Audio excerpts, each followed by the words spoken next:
So we will actually start with Professor Saleh Hamdan, who is a lecturer in the Department of Mathematics, Statistics, and Computer Science at LAS at UIC. Saleh received his PhD in theoretical physics and an MS in pure mathematics from UIC. He also received 2 BS degrees in physics and applied mathematics from North Carolina State University.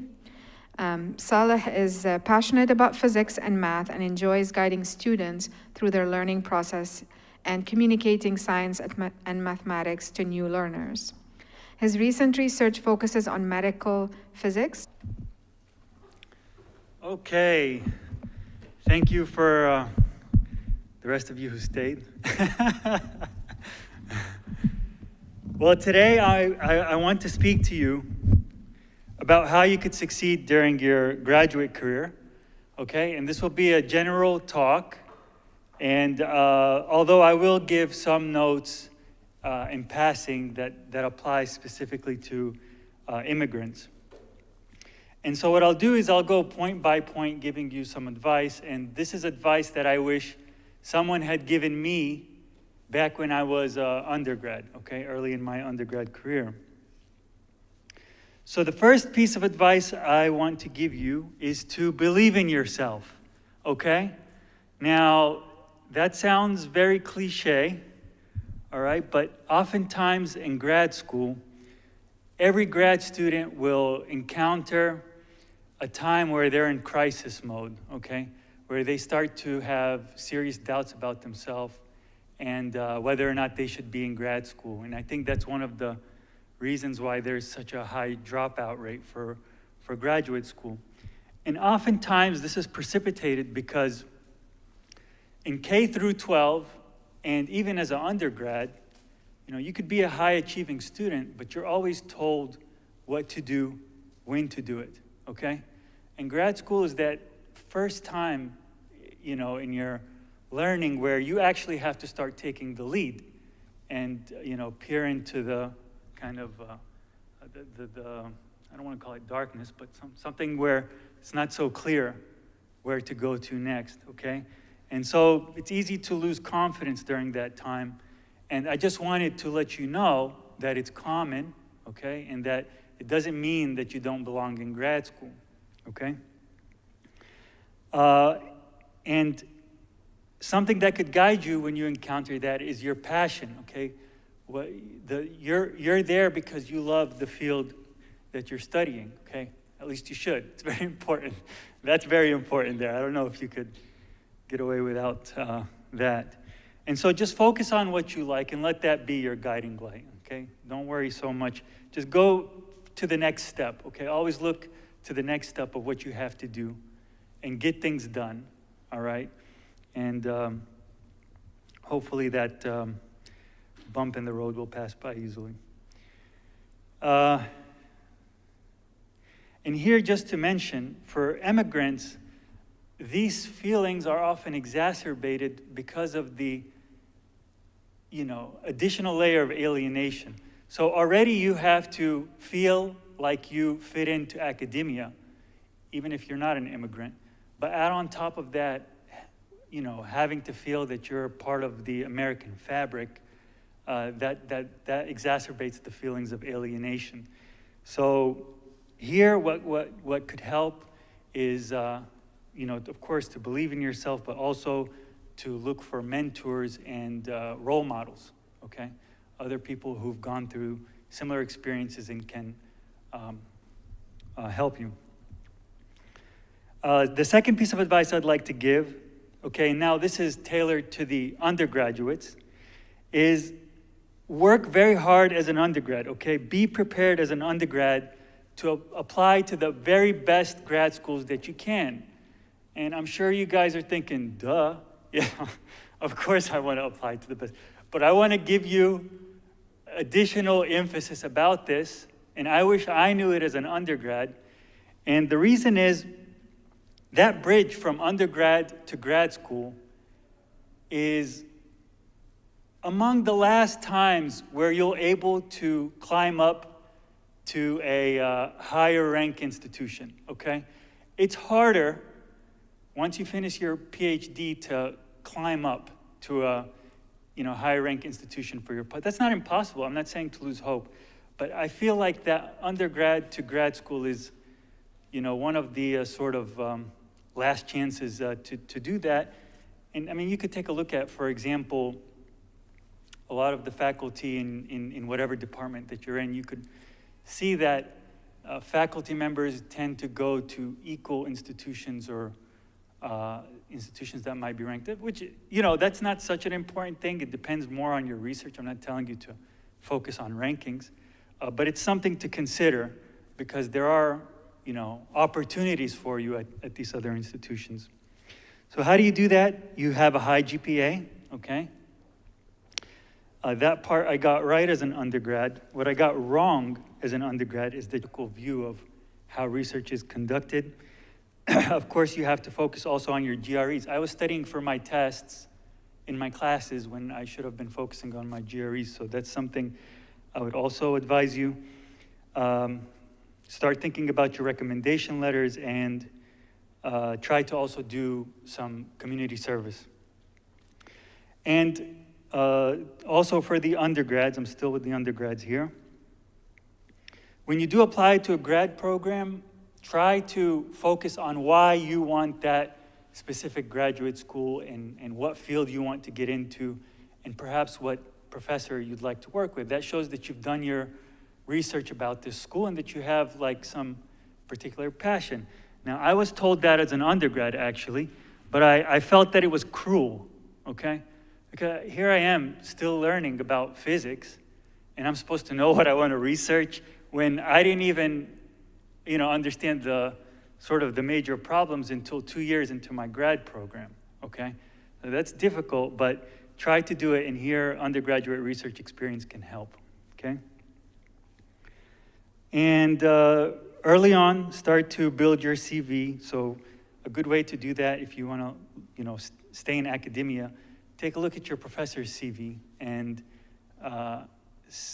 start seeing what they have on there and building that up for yourself. And this is much harder for immigrants, okay, because they lack that support structure that, could be there otherwise. And oftentimes they're the first in their families or among the first to attend, get a graduate degree get into a graduate degree program. I was, okay? And so I didn't get that sort of knowledge of how to, shine. I had to learn it all on my own, okay? And that's something that would affect immigrants. And even when you do get accepted to, top rank graduate programs, you then have to worry about the financial aspect too, okay? So that could be something that is harder. The third piece of advice, and this is now for grad students or undergrads, choose your advisor very wisely, okay? This is the most important piece of advice that you'll get. And how do you do that? So talk to previous students of a potential advisor or current students, see how things are, okay? That's gonna give you a very practical view of how your relationship will be.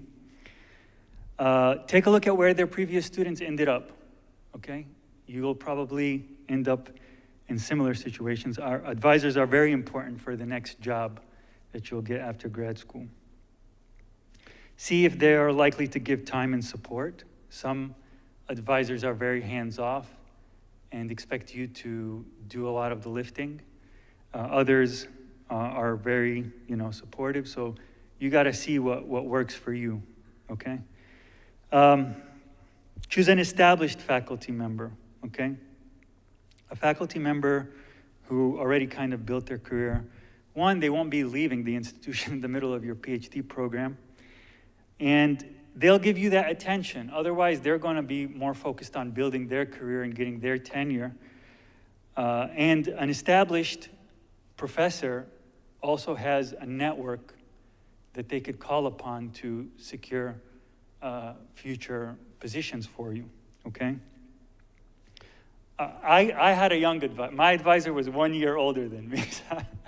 But, and that was a great experience. But I think that that's the exception, okay?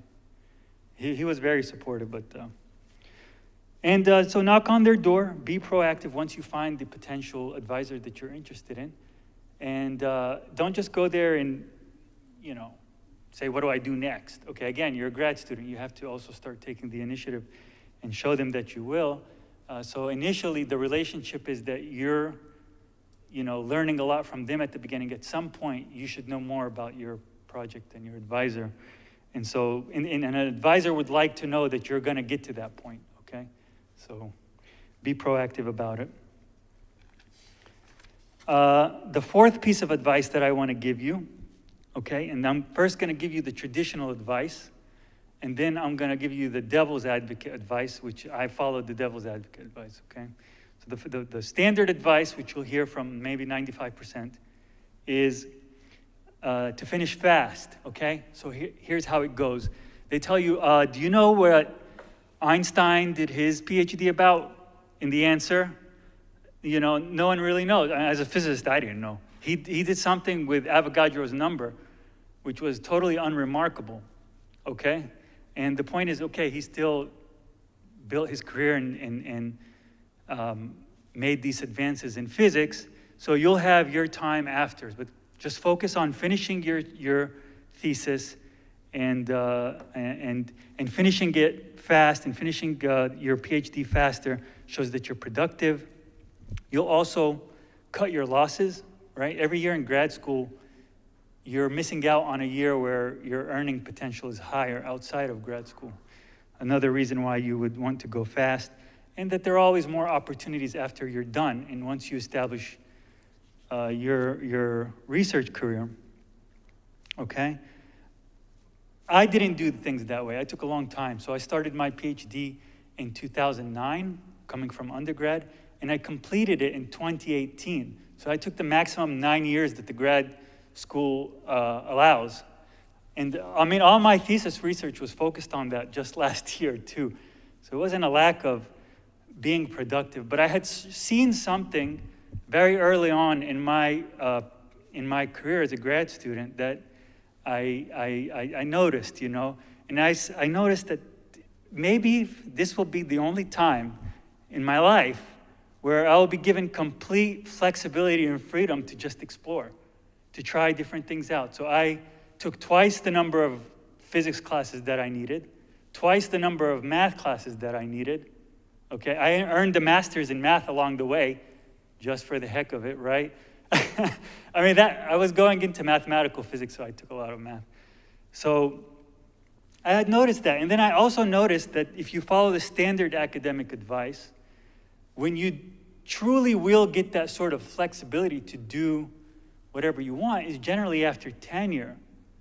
And, professors with tenure, they've been doing the same thing for a very long time. And now, all of a sudden, in your later years, you're gonna, become innovative. It's not so easy. So I thought the opposite. Let me just search around and explore and discover.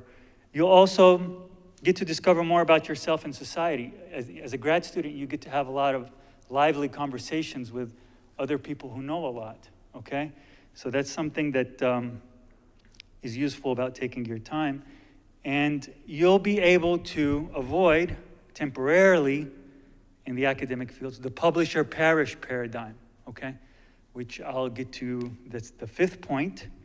And so, fifth point is publish or perish. There's no way around it, okay? Unless you take a long time in grad school at the beginning. You will be measured by the quantity of your papers and where they get published, okay? That's very important.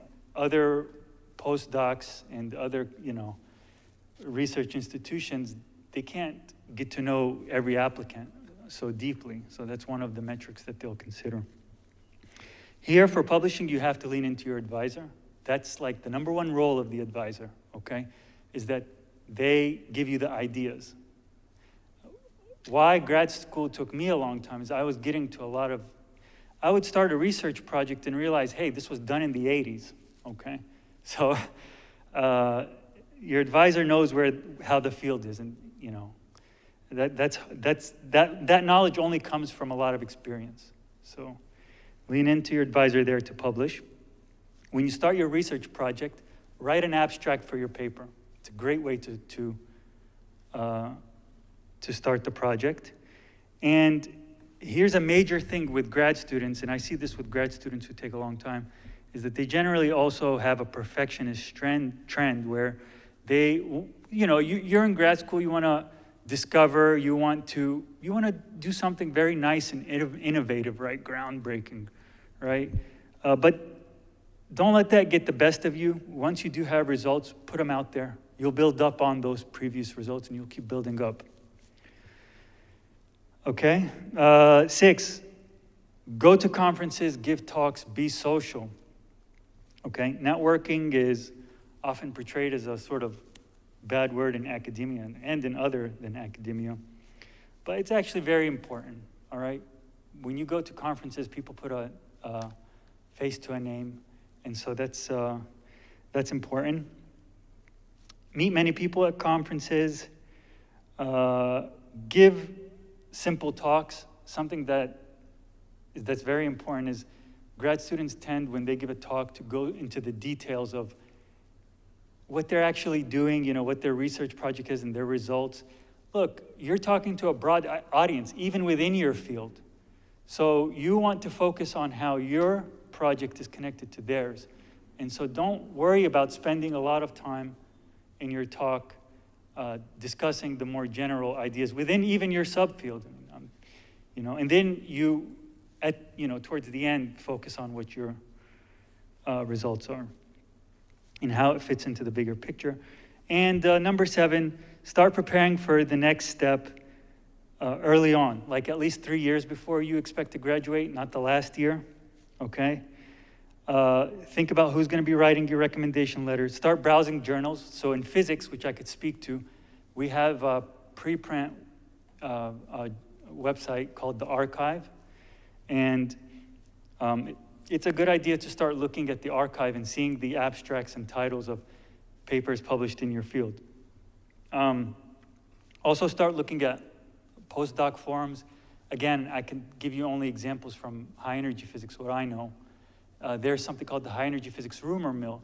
And basically people who are pursuing postdocs post where they've applied, whether they got in or rejected. And that gives you an idea of who's getting in where, and sort of you could take a look at the competition.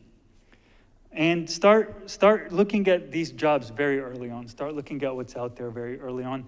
Don't just wait for your last year.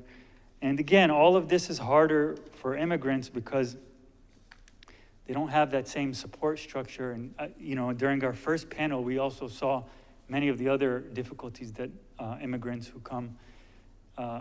I myself am an immigrant, but I came here when I was 4 years old, so it's you still go through the same thing, even though from the previous talks, it's much more difficult if you're coming also, later. Okay, I hope I didn't run over the time. Okay, thank you.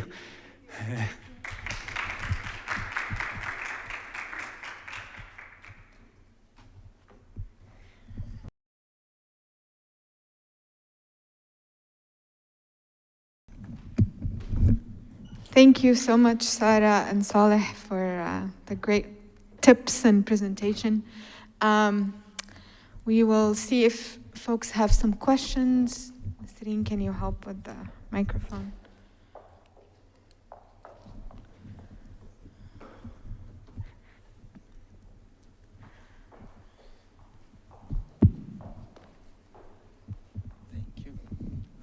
Something that I was thinking about when both of you guys were, when Sarah and Saleh were speaking, right? Was how important do you think it is to also gain the skill of listening to yourself, like your intuition?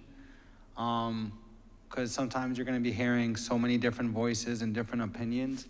And so when do you bring yourself to the table and say, okay, this is what I think? I don't know if you guys. I mean, definitely your inner voice is what's gonna push you from the start to seek the program and the interest and like the area you're specializing into. So your voice, or like what you are interested in, needs to always be what is guiding you.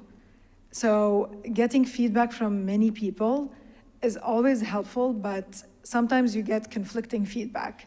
Sometimes you get even more confused when you listen to people. If you have that person who is your anchoring person, who can help you with, again, like reminding you, why are you doing what you're doing?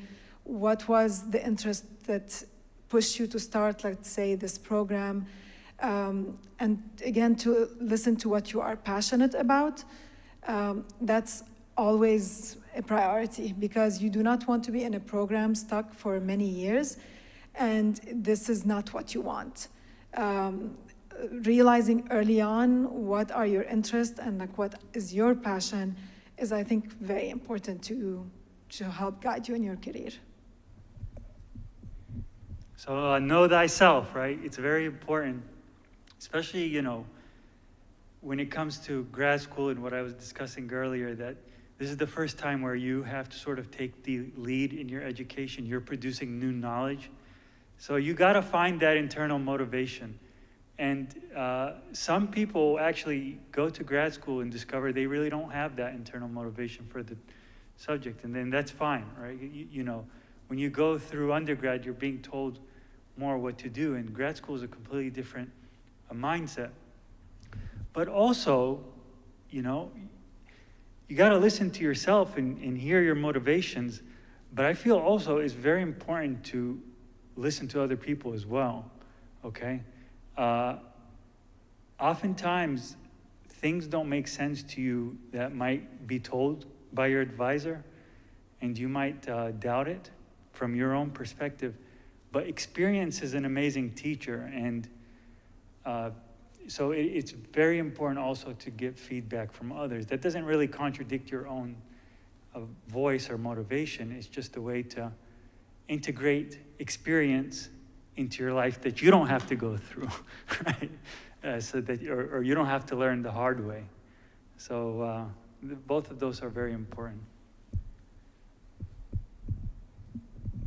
Any other questions?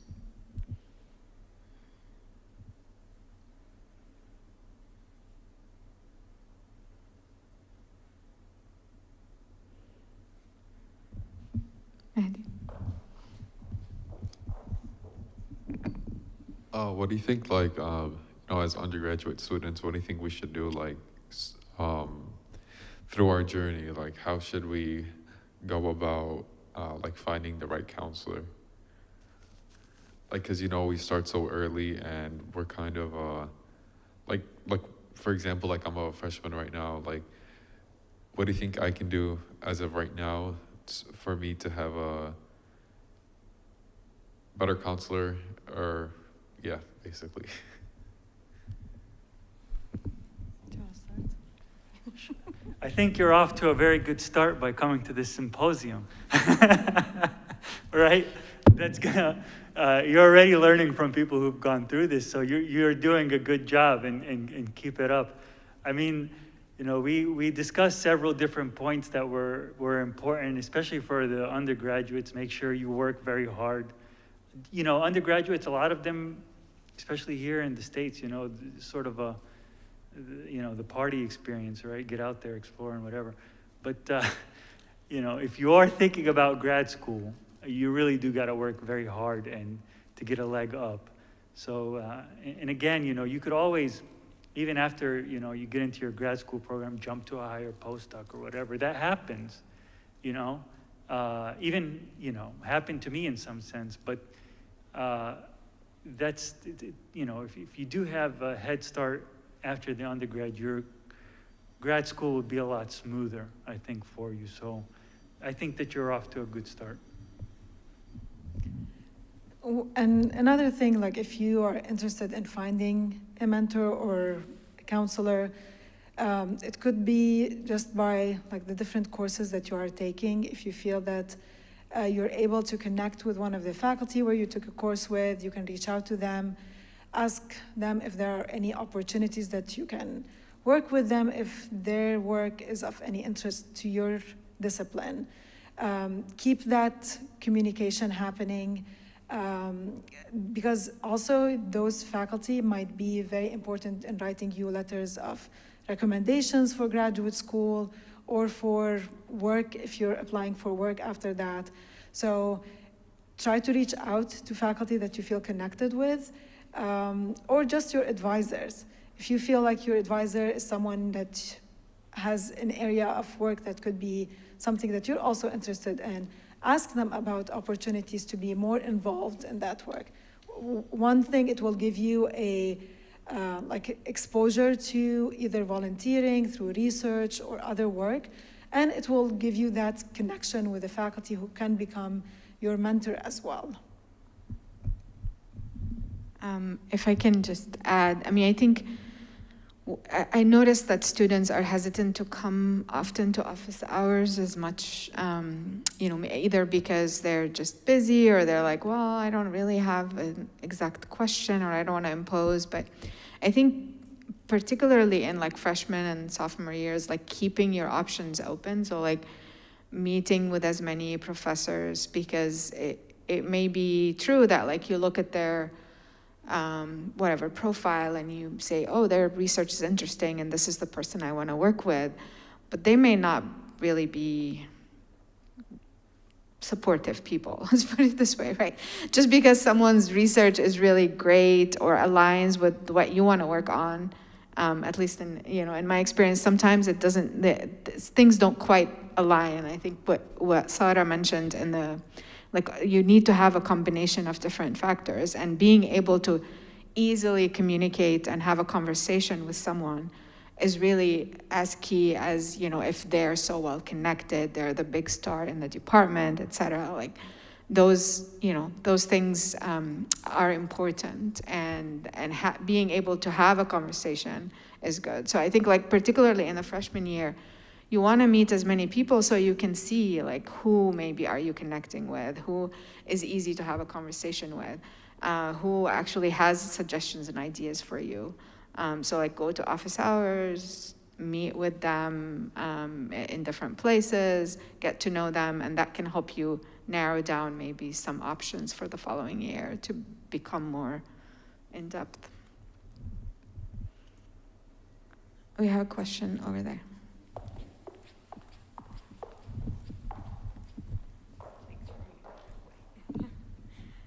You were mentioning that in graduate school you have to be very self-disciplined because there really isn't anybody who's going to be on top of you. Do you have any advice for undergrad students that are thinking to go to grad school or just have a hard time with self-discipline?